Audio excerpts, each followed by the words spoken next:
కేసీఆర్ బర్రెలు ఇస్తున్నాడు, కేసీఆర్ గొర్రెలు ఇస్తున్నాడు, కేసీఆర్ మేకలు ఇస్తున్నాడు అని బదనాం చేయాలి. తెల్లారంగా లేవంగానే బర్రెపాల కోసం లైన్లో నిలబడాలి.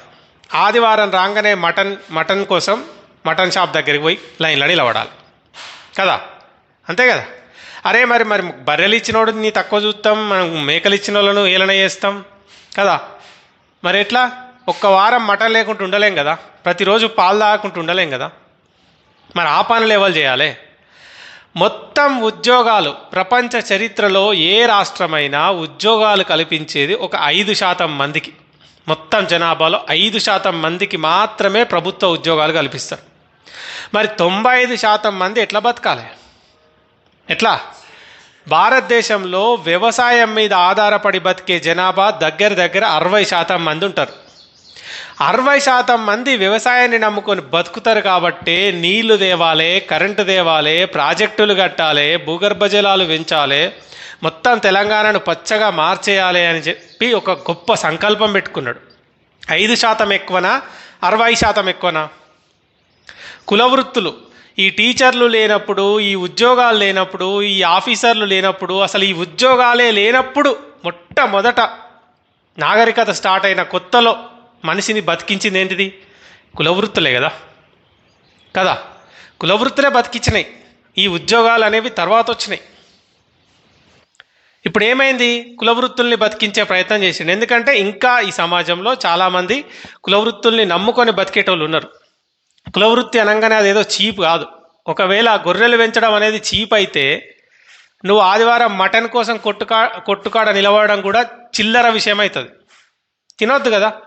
మేకలు పెంచడం తప్పని నువ్వు అంటున్నావు, మరి మటన్ కోసం ఎందుకు నిలబడుతున్నావు? బర్త్డే ఫంక్షన్ అయినా, పుట్టినరోజు అయినా, పెళ్ళి అయినా, పోషమ్మ చేసినా, ఎల్లమ్మ చేసినా, మైసమ్మ చేసినా, ఏ పండుగ చేసినా మనకు మేకలు కావాలి. మేకలు లేకపోతే మనం ఒక బర్త్డే కూడా చేయలేం, ఒక పెళ్ళి కూడా చేయలేం. కానీ మేకలు ఇస్తే మాత్రం చీప్గా చూడాలి, మేకలు పెంచడం చీప్గా చూడాలి. అంటే అందరు గవర్నమెంట్ ఉద్యోగాలు చేయన్న? మరి 100% అందరు గవర్నమెంట్ ఉద్యోగాలు ఎవడిస్తాడు? దేవుడు కూడా ఇయ్యలేడు. బర్రెలు ఇస్తున్నాడని ఇలా వేసారు. పాలు లేకుంటే ఒక్కరోజు బతకలేడు ఎవడు.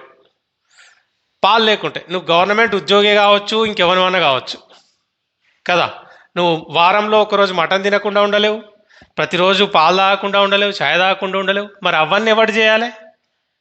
వాళ్ళు కూడా నీ లెక్కనే ఉద్యోగాలు చేసుకుంటుంటే దాన్ని నువ్వు తక్కువ ఎందుకు చూస్తున్నావు? నీ గవర్నమెంట్ ఉద్యోగులంతా వచ్చి ఆ పాలన దగ్గర నిలబడాలి లైన్లా.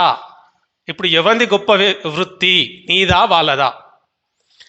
రేపు పొద్దుగాల నీ బిడ్డ పెళ్ళికో లేకపోతే బర్త్డేకో మేకలం దగ్గరికి పోయి లైన్లో నిలబడతావు. నువ్వు వాడు కొట్టించింది తీసుకొని వస్తావు. వాడు తక్కువ అయినప్పుడు వాని దగ్గర ఎందుకు తీసుకుంటున్నావు? ఒక పనిని ఎందుకు అవమానించడం కదా. ఈత చెట్లు, ఈత వనాలు పెంచుతున్నాడు, అది చేస్తున్నాడు అని ఏలన చేస్తారు. ఇంటికి చుట్టాలు వస్తే కళ్ళు కావాలి, మరి కళ్ళు ఎవడు తేవాలి? అందరూ ప్రభుత్వ ఉద్యోగులు అయితే కళ్ళు ఎవడు తీసుకురావాలి? మనకు పొక్కవాలుగా తాగడానికి కళ్ళు కావాలి, మంచిగా కడుపు నిండా మిక్కడానికి మటన్ కావాలి, పొద్దుగాల పాలు కావాలి, ఛాయ్ కావాలి. కానీ ఈ పనులు చేసేటోళ్ళందరినీ మనం చిన్న చూపు చూడాలి, వాళ్ళని బతికించేటోళ్ళందరినీ హేళన చేసి మాట్లాడాలి కదా. కులవృత్తుల్ని పెంచడం వల్ల ఎన్ని కోట్ల మందికి ఉపాధి దొరుకుతుంది అనేది ఎవరికైనా తెలుసా? అసలు కులవృత్తుల్ని చిల్లరగా చూడాలి, తక్కువ చూడాలనే ఆలోచన ఎందుకు? అవే కదా మన రూట్స్, అవే కదా. సరే, ఇవన్నీ చేసుకుంటా ఉద్యోగాలు ఇవ్వలేదా అంటే 1,65,000కు పైగా ఉద్యోగాలు ఇచ్చిండు. 80,000 ఉద్యోగాలు మొత్తం ప్రాసెస్లో ఉండే. అట్లా బదనాం చేసిర్రు, ఇట్లా బదనాం చేసిర్రు, అన్ని రకాలుగా బదనాం చేసిర్రు.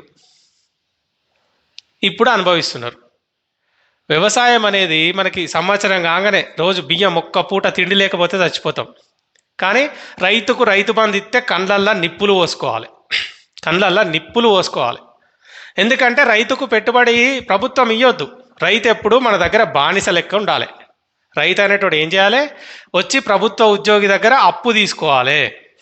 ఆ తీసుకున్న అప్పుకు వాడు వడ్డీలు కడుతూనే ఉండాలి. ఆ వడ్డీల కిందనే ఒడ్లు మనకు వాడు బియ్యం అమ్ముతాడు. ఆ వడ్డీ కిందనే బియ్యం దొబ్బేసి రావాలి కదా. ఆ వడ్డీ కిందనే మేకలు తెచ్చుకోవాలి. ఆ వడ్డీల కిందనే పాలు తీసుకోవాలి. ఎందుకంటే రైతు బాగుపడొద్దు కదా. మనం మంచిగా 3 పూటలు మంచిగా తిని చల్లగా వండుకోవాలి. రైతుకు రైతు బంధు ఇస్తే కండ్లల్లో నిప్పులు పోసుకోవాలి. ఒక పేదోని బిడ్డ పెళ్ళికి ₹1,00,000 ఇస్తే కండ్లల్లో నిప్పులు పోసుకోవాలి. ఎందుకంటే వానికి 1,00,000 ప్రభుత్వమే ఇచ్చినాక వాడు నీ దగ్గర ఎందుకు అప్పు చేస్తాడు? చేయడు. వాడు అప్పు చేస్తేనే కదా వాని వడ్డీ మీద నువ్వు మంచిగా దర్జాగా బతికేది. అట్లా ఇప్పుడు వానికి ప్రభుత్వమే ఇచ్చే, అప్పుడు వాడు నీ దగ్గర అప్పుకి ఎందుకు వస్తాడు? రాడు. ఏం చేయాలి? ఇవన్నీ బదనం చేయడానికి ఏం చేయాలి? కేసీఆర్ అన్ని పథకాలు ఇస్తాడు, అందరినీ సోమరిపోతులు చేస్తుండు అనాలి. ఎవడ్రా సోమరిపోతు? నాకు అర్థం కాదు. కానీ రైతు బంధు వచ్చినాక రైతు ఇంట్లో వంట అంట, ఇంట్లో వంటే పంట వండుతుందా రైతు? రైతు బంధు తీసుకొని పోయి ఇంట్లో ఏసీ వేసుకొని పంట అన్నాడు. మళ్ళా గదే కష్టం చేస్తేనే కదా, 6 నెలల కష్టం చేస్తేనే కదా పంట వండేది. రైతు బంధు తీసుకొని ఇంట్లో వంటే నడుతుందా పని? ముసలోళ్ళకు పెన్షన్లు ఇస్తాడు. ఇవ్వద్దు. ఎందుకు ఇవ్వద్దు అంటే కోడలతోటి తిట్ల పడాలి, కొడుకు చీకొట్టాలి, మనమన్లు చీకొట్టాలి, మనమరాళ్ళతో చీకొట్టాలి, మనమన్లకు సేవలు చేయించుకోవాలి, కోడలకు సేవలు చేయించాలి, కొడుకులకు సేవలు చేయించుకోవాలి. ఏదన్నా ఒక మందు గోళీల కోసం పైసలు అడిగితే చీ అనుకుంటే చీ కొట్టాలి ముసలోళ్ళను. గట్లుండాలి మనకు.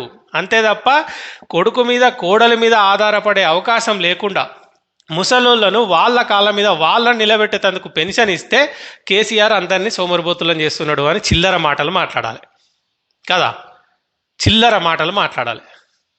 అది ఇప్పుడు న్యూట్రిషన్ కిట్లు ప్రభుత్వ ఆసుపత్రులు మంచిగా చేయించిండు, ప్రభుత్వ స్కూళ్ళు గురుకులాలను మంచిగా డెవలప్ చేసిండు. మనకు అది నచ్చది. ఎందుకంటే మనం గవర్నమెంట్ స్కూల్లో పనిచేసుకుంటేనే 2-3 స్కూళ్ళు పెట్టుకోవాలి, ప్రైవేట్ స్కూళ్ళు పెట్టుకొని పేదోని పిల్లలందరినీ తీసుకుపోయి ఫీజుల పేరుతో రక్తం తాగాలి. అందుకే గురుకులాలను డెవలప్ చేస్తే మనకు ఎందుకు నచ్చది అంటే అందుకు నచ్చది. అట్లా మనం రక్తం తాగలేం కదా. ఇప్పుడు పేదోళ్ళందరికీ గురుకులాల్లో ఉన్నతమైన విద్య దొరికితే అప్పుడు మన ప్రైవేట్ స్కూళ్ళు బంద్ అవుతాయి, మన ప్రైవేట్ కాలేజీలు బంద్ అవుతాయి, మన బతుకాగం అవుతుంది. అందుకోసం కేసీఆర్ మీద పడి ఏడవాలి. అట్లా ఆ రకంగా ప్రభుత్వ ఆసుపత్రుల్లో డెలివరీలు సంఖ్య పెరగొద్దు. ఎందుకంటే మనం ప్రైవేట్ హాస్పిటల్స్ పెట్టుకుంటాం కదా, గవర్నమెంట్లో డాక్టర్లుగా పనిచేసుకుంటేనే ప్రైవేట్ హాస్పిటళ్ళు పెట్టుకుంటాం. కేసీఆర్ వచ్చి ఫ్రీగా డెలివరీలు గవర్నమెంట్ హాస్పిటల్లో చేయించినాక మన ప్రైవేట్ ఆసుపత్రికి ఎవడు వస్తారు? నార్మల్ డెలివరీ అయినా సరే కడుపు పోయాలి, బిడ్డను తీయాలి, 50,000 తీసుకోవాలి. అట్లా ఆ నార్మల్ డెలివరీలు అన్నీ బంద్ అయిపోయినాయి. బిడ్డ కడుపులో ఉండగానే తల్లి బిడ్డ ఆరోగ్యం కోసం మంచి న్యూట్రిషన్ కిట్ ఇచ్చిండు. బిడ్డ ఉట్టంగానే 13,000 ఖాతాలు వేసి కేసీఆర్ కిట్ ఇచ్చిండు. ఆ తల్లిని బిడ్డను వ్యాన్లో తీసుకుపోయి ఇంటికాడ దించొచ్చిండు. ఇవన్నీ మనకు ఉండొద్దు, అట్లా అస్సలే ఉండొద్దు మనకు. ఇంత పెద్ద చదువులు చదువుకున్నా కూడా చిన్న పిల్లలు వాళ్ళు మేజర్ కాకముందే మనం పెళ్ళిళ్ళు చేయాలి. అట్లా వాటిని నివారించేందుకు కళ్యాణ లక్ష్మి పెడితే దుమ్ము ఎత్తిపోయాలి. పేదోళ్ళని సోమరిపోతులను చేస్తున్నాడు, వాళ్ళని సోమరిపోతులను చేస్తున్నాడు. తెల్లారులేస్తే మోడీ భజన చేస్తాం కదా, 16 లక్షల కోట్లు కార్పొరేట్లకు మాఫీ చేసి పేదోళ్లకు ఉచితాలు ఇవ్వద్దు, పేదోళ్ళని బిచ్చపొల లెక్క మాట్లాడుతూ ఉచితాల మీద ఆధారపడి బతుకుతున్నారు, సోమరిపోతులు అవుతున్నారు అని అదే మోడీ మాట్లాడితే సిగ్గు శరం లేకుండా తెలివి లేకుండా భజన చేయాలి. అదే అంబానీకి అదానీకి 16 లక్షల కోట్లు మాఫీ చేసిండు. రైతులకు 1 లక్ష రుణమాఫీ చేయమంటే చేస్తారా? చెయ్యరు. మనకు రైతులు బాగుపడద్దు, అంబానీ అదానీలకు లక్షల కోట్లు మాఫీ చేసినా సరే మనం హ్యాపీ. కానీ రైతుకు 1 లక్ష రుణమాఫీ చేస్తే కండ్లల్లో నిప్పులు పోసుకుంటాం మనం. అది ఎందుకంటే 95% మంది జనాలు సచ్చినా సరే 5% ఉద్యోగులం ఉన్నాం కదా మనం, 5% ఉద్యోగులం మంచిగా బతకాలి. ఎట్లా బతకాలి? రైతు బాగుపడొద్దు, వాడు మన దగ్గర అప్పు చేయాలి. బిడ్డ పెళ్ళికి వాడు మన దగ్గర అప్పు చేయాలి, కూలి వాడు మన దగ్గర అప్పు చేయాలి, అన్ని రకాలుగా అప్పులు చేయాలి. వాని వడ్డీ కింద మనం బియ్యం దొబ్బిపోవాలి, మేకలు తెచ్చుకోవాలి, కళ్ళు తెచ్చుకోవాలి, అన్నీ తెచ్చుకోవాలి. అది కుల వృత్తులను చిల్లరగా చూడాలి. మళ్ళా అగో గొర్రెల్ని వంచుతున్నాడు కేసీఆర్ అని మాట్లాడినోడే ఆదివారం పోతే మటన్ కొట్టు కాడ వాడే ముందుగా ఉంటాడు. బర్రెల్ని వంచుతుండు కేసీఆర్ అని ఏలనే చేసినోడే వాడు పొద్దుగాలే పోయి పాల కోసం లైన్లో నిలబడతాడు. కేసీఆర్ కోళ్ళను వంచుతుండు కేసీఆర్ అని ఏలనే చేస్తాడు. ఆదివారం వస్తే నాకు కోడి కావాలని చెప్పి గల్లీ తిరుగుతూ ఉంటాడు. బంద్ చేయండి రా భయ్. గవర్నమెంట్ ఉద్యోగాలు రాకముందే, నాగరికత మొదలైనప్పుడే మనిషి తన పని తాను చేసుకోవడం మొదలుపెట్టిండు. నీ పని నీకు ఎంత గొప్పదో వాళ్ళ పనులు వాళ్ళకి అంతే గొప్పయి. బలవంతంగా కులవృత్తులు చేయించడం తప్పైతే తప్ప, వాళ్ళంతటా వాళ్ళు వాళ్ళ వృత్తులు చేసుకుంటున్నప్పుడు దాన్ని ఆపడం తప్పే కాదు, దాన్ని పెంచడం తప్పే కాదు. గ్రామీణ ఆర్థిక వ్యవస్థకి బలమే వ్యవసాయం, కులవృత్తులు. మన ముఖాలకు తెలియదు కదా. చేపలు మళ్ళా ఆదివారం వస్తే మృగశిల వచ్చిందంటే చాలు లైన్ కట్టాలి చేపల కోసం.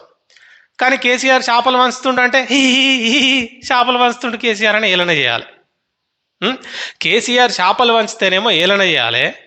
ఆదివారం రాగానే చేపలేడ దొరుకుతాయి, చేపలేడ దొరుకుతాయి, చేపలేడ దొరుకుతాయి అని పోవాలి. మరి చెరువులు నింపుతేనేమో ఏలన చేయాలి. ఇప్పుడు చెరువులు నింపకపోతే చేపలు ఎట్లా వస్తాయిరా చెరువులకు? చదువుకున్న సన్నాసులారా, వస్తాయా? రావు. చెరువులు నింపుతుంటే ఏలన చేయాలి, ప్రాజెక్టులు కడుతుంటే ఏలన చేయాలి. పెద్ద పెద్ద ప్రాజెక్టులు కట్టి ఆ నీళ్ళతోటి చెరువులు నింపి పూడికలు తీసి ఆ చెరువులలో చేప పిల్లలు వదిలేసి మొత్తం వాళ్ళ ఆర్థిక పరిస్థితి మెరుగుపరిస్తే చేపలు పట్టేటోనేమో తక్కువ చూపు చూస్తావు, మృగశిల రాగానే నువ్వే లైన్లో నిలబడతావు. చేపలు పట్టేటోడేమో తక్కువ, నీకు చేపలు పంచేటోడు తక్కువ తక్కువ చూపు చూస్తావు, చేపలు పెంచేటోని తక్కువ చూపు చూస్తావు. ఆదివారం రాగానే చేపల కోసం మళ్ళీ లైన్లో నిలబడతావు. ఇది ఎక్కడ దరిద్రం రాబోయే నాకు అర్థం కాదు. ఆలోచన అనేది మారాలి.